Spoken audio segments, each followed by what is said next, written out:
Paula, mãe do Bruno. Meu filho não me decepcionou nem com a atitude que ele teve.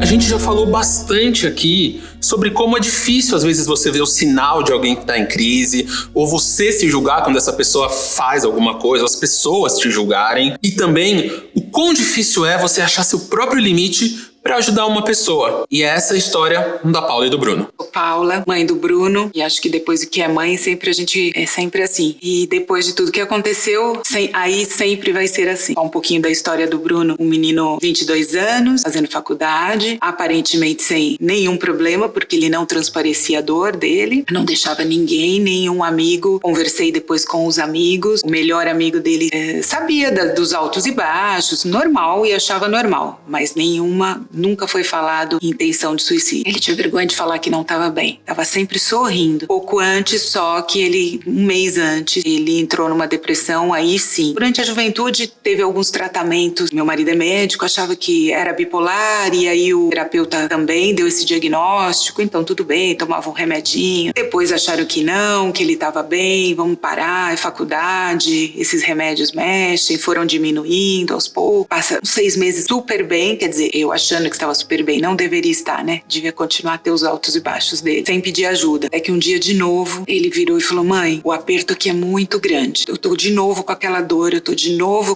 me sentindo triste, eu não quero fazer nada, eu preciso de ajuda. Eu marquei várias vezes no psiquiatra, que ele gostava muito, e ele tinha alguma coisa, ele fazia amizade com o psiquiatra, com a psicóloga, e depois ele não queria ir, porque ele não queria assumir que ele estava mal, né? Eu conversei depois com o psiquiatra, se ele, nos retornos dele, que ele já queria voltar sozinho, e eu deixava para ele ficar mais à vontade, se ele falava dessa dor, não, ele não falava. Ele falava só que não estava, tanto que quando bateu essa dor mesmo, ele não quis voltar. Eu marquei 2 vezes, ele não foi. Eu estava tentando marcar um com o outro. No último mês, ele realmente não saiu de casa. Não voltou para a faculdade, não quis sair, não queria. Os amigos, os mais próximos, 2 amigos mais próximos, iam até em casa, ficava com ele, passava o final de semana, ele ria, fazia churrasco, ali, no mundinho dele, e ele não estava saindo. Então parecia assim, eu me enganei muito, porque eu achava até que ele não queria ir para a faculdade, ele não estava querendo crescer, não estava querendo assumir uma carreira. Perguntei se ele queria mudar a faculdade, ele falava que não, e a pessoa que ele mais conversava era comigo. Durante muito tempo eu me questionei, aquelas coisas de no começo, assim, a sensação de culpa, né, dos familiares, ser valorizado. Acho que o problema está todo aí, a gente não valorizar o pedido de ajuda. Na verdade, ele deu inúmeros sinais, ele pediu ajuda. E eu achei que era uma coisa de jovem, que não ia chegar tanto. Então hoje já isso passou. Eu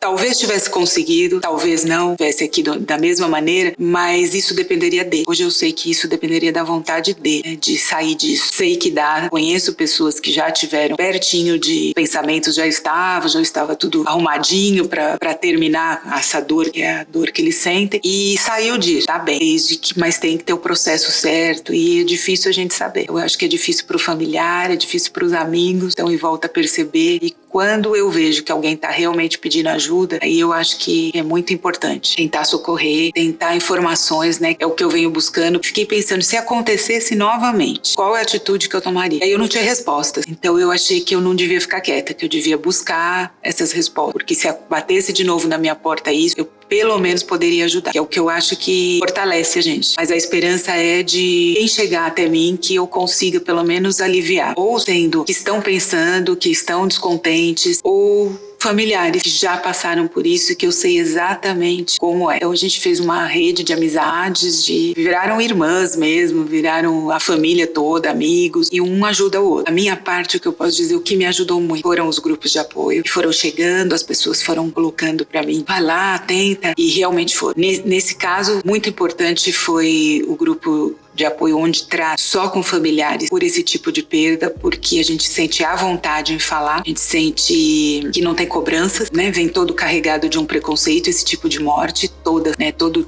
o adeus, o desligamento de qualquer pessoa que a gente ama é difícil, mas esse vem carregado com preconceitos. Então os grupos de apoio foram assim, ponto-chave para mim recuperar. Não foi rápido, não é rápido, a gente repensa uma vida inteira quando acontece isso, mas eu acho que você está ao lado de pessoas que estão sentindo nessa mesma dor, ele fica mais fácil. Para vocês, em algum momento, tenha essa dor imensa que eu não sei qualificar, que é de deixar tudo, porque eu acho que é muito... Às vezes a gente fala mesmo, qualquer um fala que vontade de sumir, desaparecer, mas às vezes a gente fala da boca pra fora. Mas quem tá sentindo e tá falando isso verdadeiramente, eu acho que tem que buscar ajuda em todos os setores. Ver o seu amigo mais próximo, não tenha vergonha. O meu filho teve vergonha porque eu sugeri, tem um primo mais velho que ele, pouco mais velho que ele. Então eu falei, conversa com ele o que você tá sentindo. Ele falou, não mãe, eu tenho vergonha. Falam que eu sou bonito, eu não me acho. Fala, eu tenho tudo, você me dá tudo. Então assim, ele tinha tudo materialmente, ele tinha parte espiritual em casa, né, de apoio, de religião. A gente não é uma família desestruturada, não sofreu quando criança nada, nenhum bullying. Então assim, na cabeça dele funcionava que ele não tinha motivo de ter essa dor. Só que ela existia, estava ali. Era como uma doença, estava ali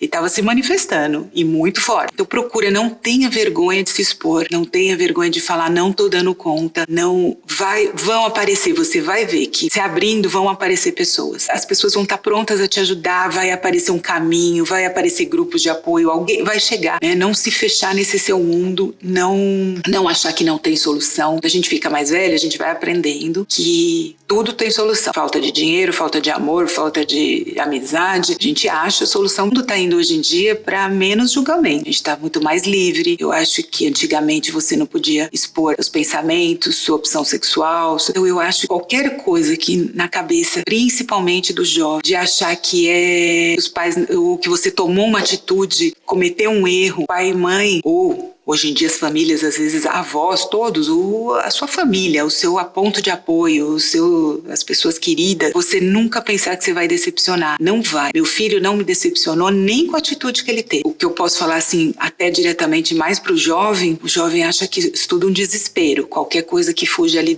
da sua regrinha, do seu caminho, aquilo que tá ali determinado, do que os amigos vão pensar. Então assim, ali naquele seu mundo vai ter um verdadeiro amigo, ou aquele que até você nem acha que é seu verdadeiro amigo ainda, de repente vai se tornar aquela pessoa que vai te dar uma luz. Pode nem saber como fazer, mas vai te dar às vezes, olha, eu ouvi tal lugar, procura, apoio psicológico, mas o principal eu acho que é abrir o coração, falar, pedir ajuda. Tenho certeza que vai aparecer. A Paula, com a sua história, mostra pra gente que o amor, ele é muito mais forte do que a dor, mas que é muito difícil essa estrada, esse caminho nesse luto por suicídio. Ela também mostra pra gente outras coisas importantes. Não há nada de pior que seja que um filho faça que possa ser pior do que a morte dele. O que eu tô querendo dizer pra vocês? Que às vezes a gente fez alguma coisa que não foi legal, ou de repente não passou no vestibular, ou errou, fez alguma besteira.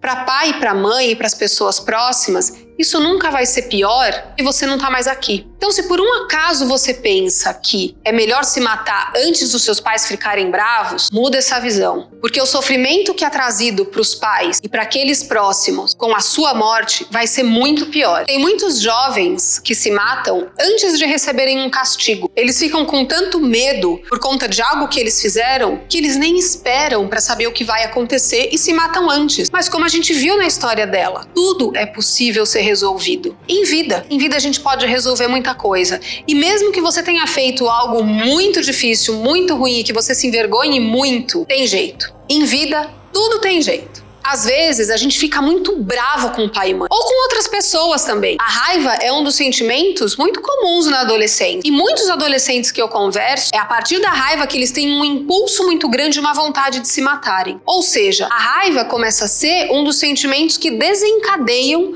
o pensamento suicida. E às vezes a gente tá com tanta raiva de alguém que a gente quer fazer algo pra ele sofrer. Só que, gente, se você tiver com muita raiva ou muito bravo com alguém, começar a pensar em se matar por causa disso, para tudo e vai buscar ajuda. Vai se acalmar, muda e vai falar com alguém. Ninguém e nenhuma situação merece que você se mate por causa disso ou por causa da pessoa. Então, se a raiva é o sentimento que te move para pensar em se matar, vai buscar ajuda e aprender formas mais saudáveis de lidar com a tua raiva do que tirando a sua própria vida.